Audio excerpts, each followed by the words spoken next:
अभी थोड़ी देर पहले ही एक सुशांत सिंह राजपूत की नई डायरी के कुछ पन्ने सारे न्यूज़ चैनल में चल रहे हैं, तो उसके बारे में बताता हूँ। एक सुशांत परिवार करके इस नाम से एक लेटर उनकी फैमिली की तरफ से जारी हुआ है, उसमें क्या चीज़ें हैं वो भी आपको बताता हूँ। तीसरी चीज़ यह है कि कल इंपॉर्टेंट फैसला है सुप्रीम कोर्ट में। कल शायद मुझे लगता है इस सवाल का जवाब मिल जाएगा कि सुशांत सिंह राजपूत केस के मामले की जांच कौन करेगा, सीबीआई या मुंबई। चूंकि जन्माष्टमी है आज, मथुरा में एक जगह है, एक तो वृंदावन है, और ये जो वन वृंदावन और ये सारे जो नाम पड़े, असल में ये सारे उस वक्त जंगल हुआ करते थे और इसीलिए वन, तो ये नाम के साथ उसको वन जोड़ा गया। तो एक वहीं पे है निधिवन। निधिवन में एक ऐसी कहानी, एक ऐसी रहस्य है जिसको आज तक सही जवाब कोई नहीं दे पाया कि राज है क्या। और इसकी कहानी ये है कि निधिवन में कहते हैं, चूंकि गोकुल मथुरा कृष्ण जी की धरती कहलाती है और यहीं पे ये निधिवन है, तो इस निधिवन में ये इलाका है करीब 2.5-3 एकड़ में फैला हुआ, और इसके लेके एक राज है जो बरसों से चला आ रहा है, और उस राज को आज तक कोई जान नहीं पाया कि यह है क्या। राज ये है कि इस निधिवन में रात के वक्त कोई रुक नहीं सकता, कोई जा नहीं सकता। इंसान तो इंसान, जानवर हैं वो भी रात होने से पहले ये इलाका छोड़ देते हैं। यहाँ तक कहा जाता है कि जो बंदर, पक्षी, यहाँ तक कि चींटियाँ भी, वो इस निधि वन को खाली कर देती हैं अंधेरा होने से पहले, और उसके बाद फिर सुबह ही वापस लौटती हैं। तो ऐसा क्यों है, इसको लेके बहुत सारे रहस्य और राज हैं। कहते हैं कि अगर कोई इस जगह पे रात को रुक जाए तो फिर वो या तो वो पागल हो जाता है, या अंधा हो जाता है, या उसकी जान जा सकती है। 2019 की एक कहानी है कि एक लड़की बिहार में जो मेडिकल की तैयारी कर रही थी, वो अपने घर से झूठ बोलकर मथुरा पहुंच जाती है, और मथुरा पहुंचकर वो वृंदावन में रहती है, और फिर इस निधिवन में रात शाम को जाती है। निधिवन का दरवाज़ा बंद करने का जब वक्त आता है तो ये बाहर नहीं निकलती और अंदर एक जगह छुप जाती है। लेकिन निधिवन के जो सारे स्टाफ हैं, जो पुजारी हैं, वो हमेशा रात 8 बजे दरवाज़ा बंद करने से पहले, ताला लगाने से पहले इस बात को इंश्योर कर लेते हैं कि अंदर इस निधिवन के में कोई रह नहीं गया हो। तो उसी तलाश में ये लोग चेक कर रहे थे तो देखा एक लड़की है। अब उस लड़की की जिद थी कि वो अंदर ही रहेगी और इस रात का रहस्य जान के जाएगी यहाँ से।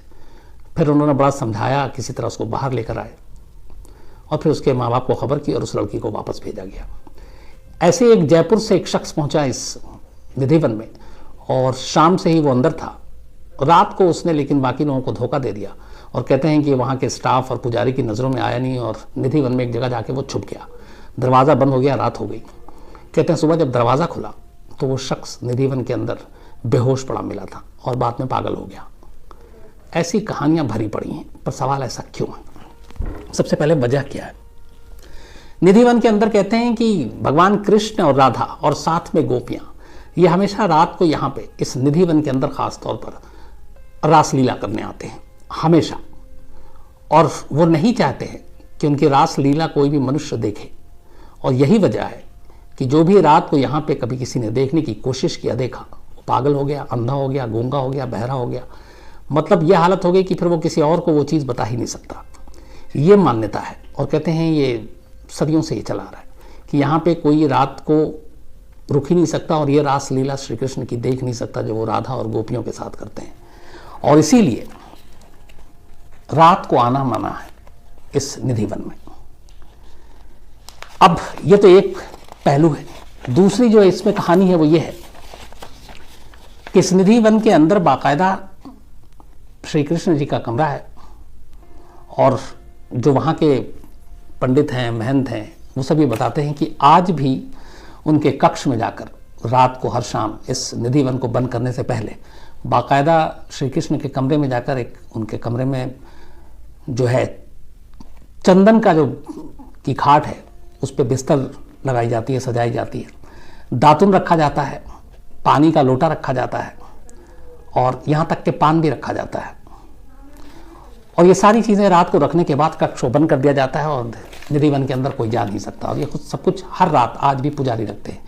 और इन पुजारियों का ये दावा है कि अगले दिन सुबह जब वो दोबारा जाकर, जब सुबह की मंगला आरती होती है और उसके बाद उनका कक्ष खोला जाता है, तो अक्सर यही पाया गया है कि बिस्तर को देख के ऐसा लगता है कि जैसे वो अस्त व्यस्त है। जो दातुन है वो हमेशा गीली मिलती है, जो पान है वो खाया हुआ मिलता है, जो पानी का लोटा है वो खाली मिलता है। और आज भी वहाँ पे प्रसाद के तौर पे मक्खन रखा जाता है। तो ये वहाँ का कहना है कि हर रात इस कमरे में ऐसे ही होता है। ये सारी चीज़ें, दातुन गीली मिलती है, लोटा खाली मिलता है, बिस्तर अस्त व्यस्त मिलता है। और ये है कि यहाँ पे हर रात श्री कृष्ण खुद आते हैं, राधा आती हैं और गोपियाँ आती हैं और ये लोग वहाँ रासलीला करते हैं। पुराने ज़माने से ये कि शाम होते ही इस निधि वन के दरवाजे को बंद कर दिया जाता है और निधि वन के अंदर कोई भी नहीं जा सकता है।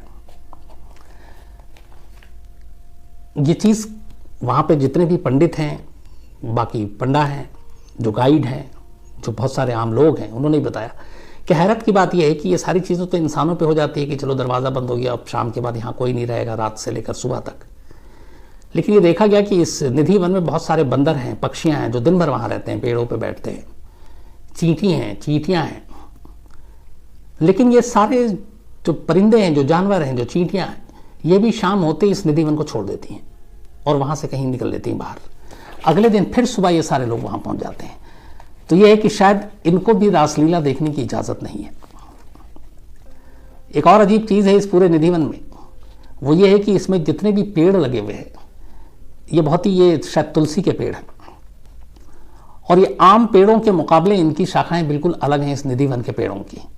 बाकी पेड़ ऊपर की तरफ निकलते हैं, इनकी सारी शाखाएं हमेशा नीचे और मुड़ी हुई हैं और एक दूसरे से जुड़ी हुई हैं। एक ये भी कहा जाता है कि इस निधि वन के अंदर कुल 16,000 पेड़ हैं। एक इसके बारे में मान्यता ये भी कहा जाता है कि ये जो पेड़ हैं जिस तरीके से एक दूसरे से जुड़ी हुई हैं, इनकी शाखाएं नीचे की तरफ हैं, लिपटी हुई है।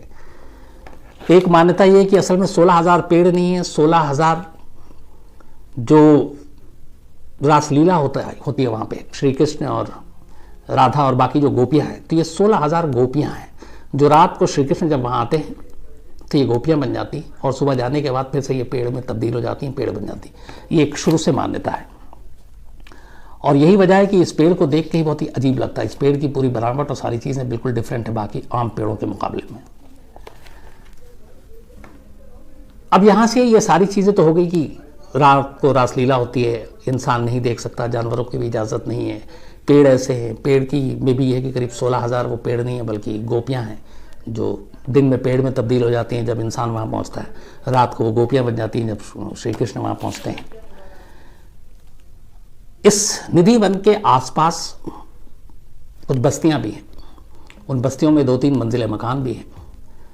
अब वहाँ पे रहने वाले लोगों तक भी ये बात पहुँची, तो कहते हैं कि वहाँ पे जब ये बात पहुँची तो शाम को जैसी मंदिर में आरती होती है और उसके बाद ये निधि वन को बंद किया जाता है और जब घंटा बजता है तो ये आसपास के इलाके के कॉलोनी में जो घर है, कहते हैं कि वो सारे अपने खिड़कियां बंद कर लेते हैं क्योंकि दूर से निधि वन दिखाई देता है।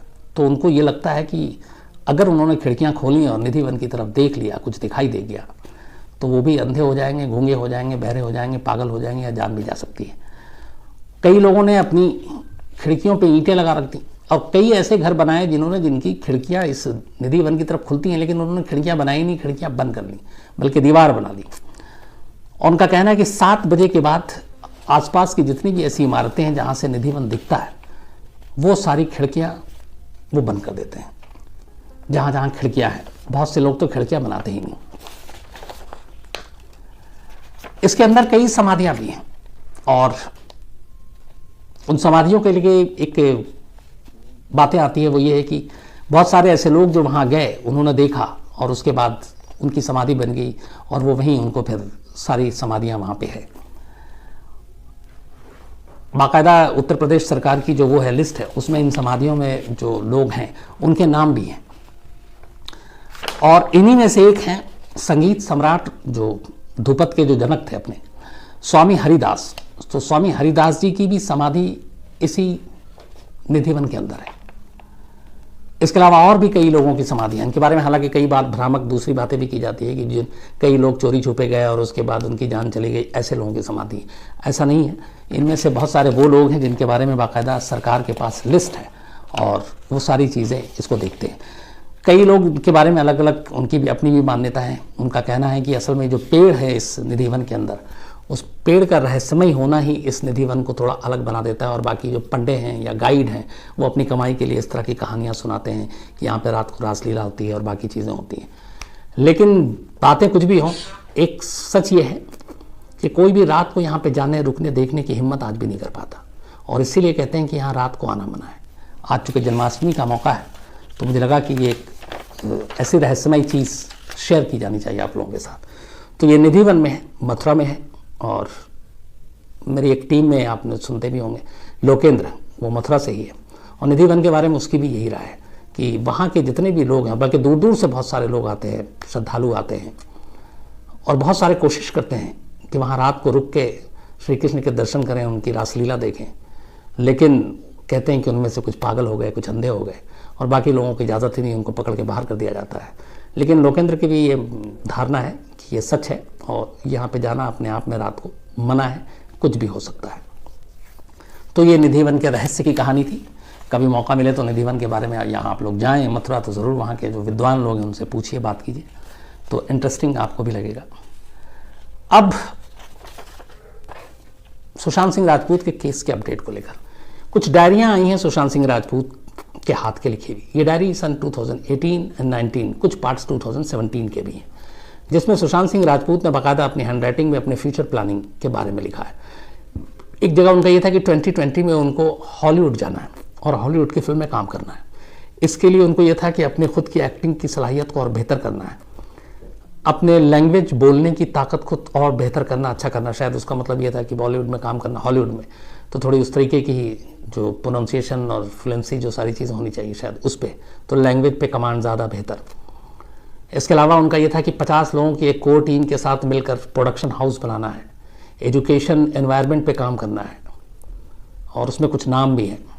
तो ये सारे लाइफ के गोल थे और ये गोल ये था अल्टीमेटली कि 2020 का ये सारा टास्क रखा गया था। लेकिन अब इसमें यह है कि सुशांत सिंह राजपूत जब इतना कुछ सोच रहे थे तो फिर अचानक ये मौत कैसे हुई। तो बात वही है कि फिर 2017, 18 एंड 19 मई तक की ये डायरी जो मिली है वो लिखी हुई थी और शायद यही वो वक्त था मई जिसके बाद रिया चक्रवर्ती सुशांत की ज़िंदगी में आती हैं। उसके बाद सारी चीज़ें ही शायद पलट जाती हैं।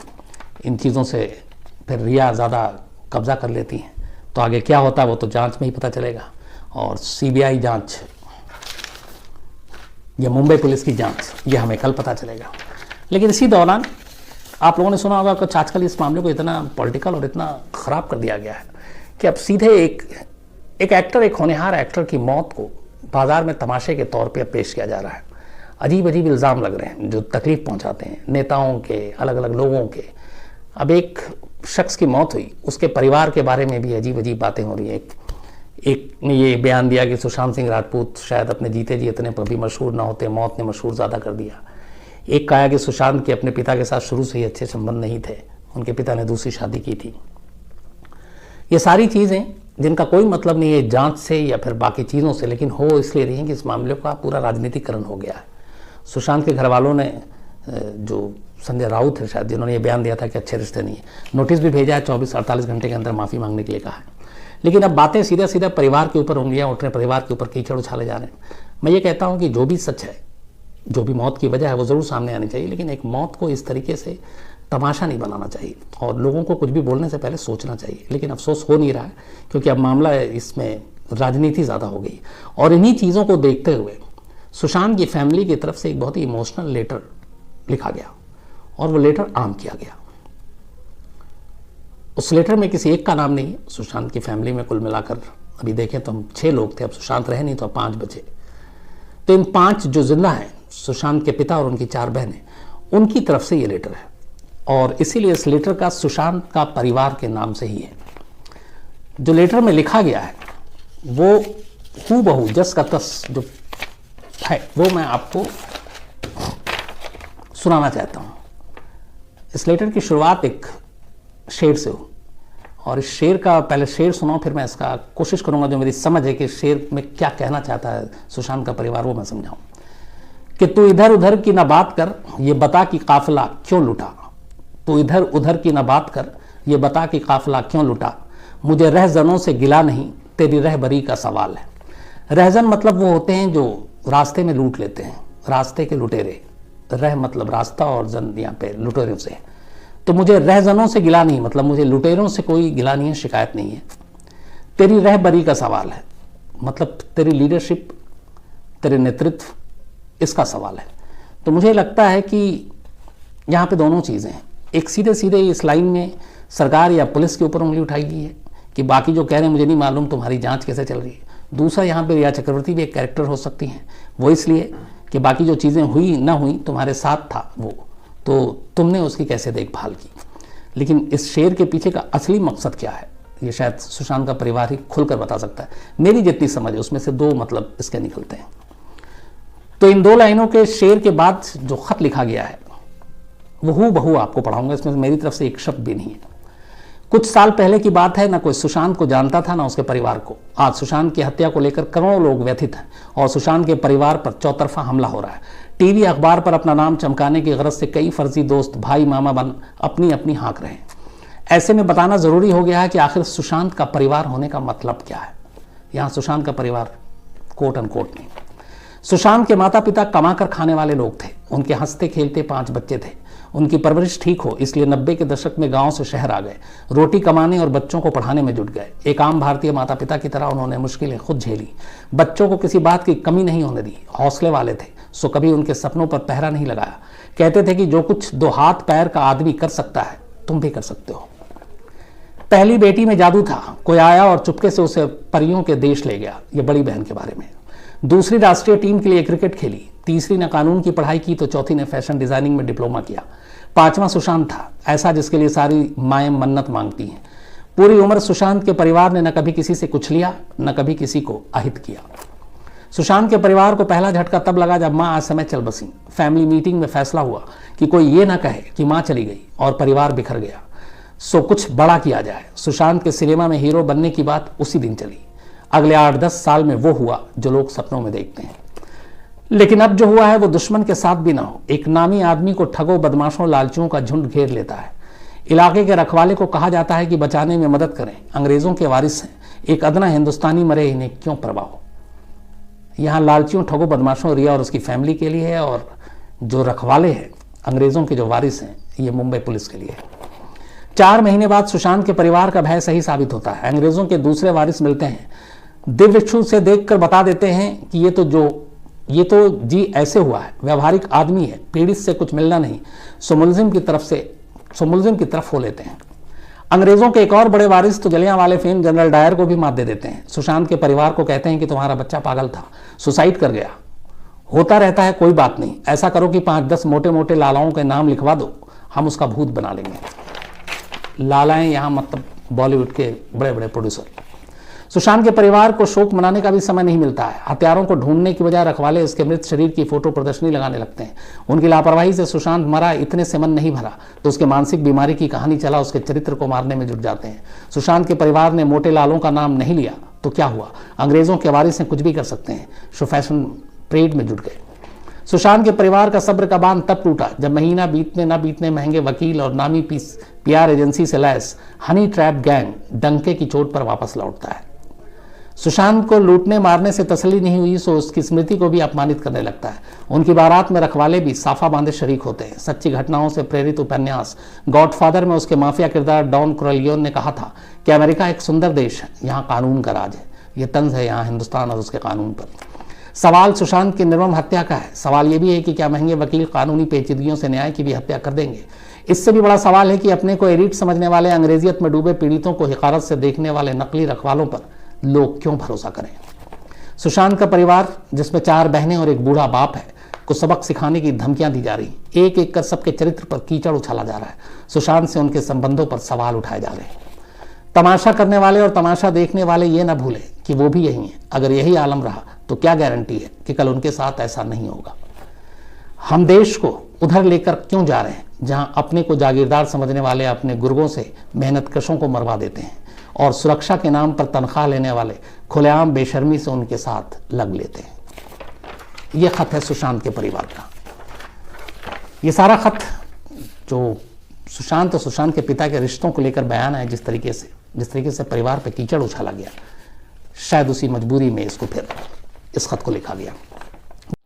दोस्तों आज की कहानी आपको कैसी लगी हमें कमेंट बॉक्स में ज़रूर बताएं, और आप हमारी स्टोरी कहाँ से सुन रहे हैं, कितने बजे सुन रहे हैं, ये हमें कमेंट बॉक्स में ज़रूर बताएं। और दोस्तों आप सुशांत के बारे में क्या कहना चाहते हैं हमें कमेंट बॉक्स में बताना ना भूलें, क्योंकि सुशांत को हम भी चाहते हैं दिल से कि उनको न्याय मिले। अगर आप चाहते हैं कि सुशांत को जल्दी से जल्दी न्याय मिले तो दोस्तों इस वीडियो को ज़्यादा से ज़्यादा लोगों को शेयर करें, ताकि उनको भी इतनी नॉलेजफुल वीडियो मिल सके। और दोस्तों इसी तरह की स्टोरी सुनने के लिए अपने चैनल को लाइक करें, सब्सक्राइब करें, वीडियो को ज़्यादा से ज़्यादा शेयर करें।